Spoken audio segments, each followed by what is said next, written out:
இன்றைக்கி ரொம்ப ஹெல்த்தியான வாழைத்தண்டு கூட்டு எப்படி செய்யலான்னு பார்க்கலாம். ஒரு குக்கரில் 1/4 கப் பாசிப்பருப்பு, 1/2 கப் துவரம்பருப்பு எடுத்து நல்லா வாஷ் பண்ணிக்கோங்க.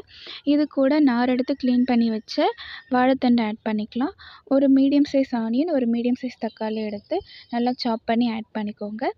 இது கூட 1 ஸ்பூன் மஞ்சள்தூள், 1 ஸ்பூன் மிளகாய்த்தூள், கொஞ்சமாக தேவையான அளவு உப்பு ஆட் பண்ணிக்கோங்க. பெருங்காயத்தூள் ஆட் பண்ணி 2 டம்ளர் தண்ணி ஆட் பண்ணி 3 to 4 விசில் வச்சு இதை தனியாக இறக்கி வச்சுக்கோங்க.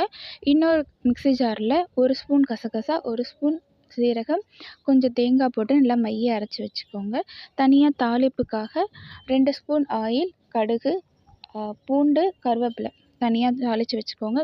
குக்கரை ஓப்பன் பண்ணிவிட்டு இந்த தாளிப்பை அதில் கொட்டிட்டு கூடவே நம்ம அரைச்சி வச்சுருக்க தேங்காய் விழுதையும் ஆட் பண்ணி ஒரு 3லேருந்து 4 கொதிக்க விட்டுட்டு கொத்தமல்லி தூவி இறக்குனா சுவையான ஹெல்த்தியான வாழைத்தண்டு கூட்டு ரெடி.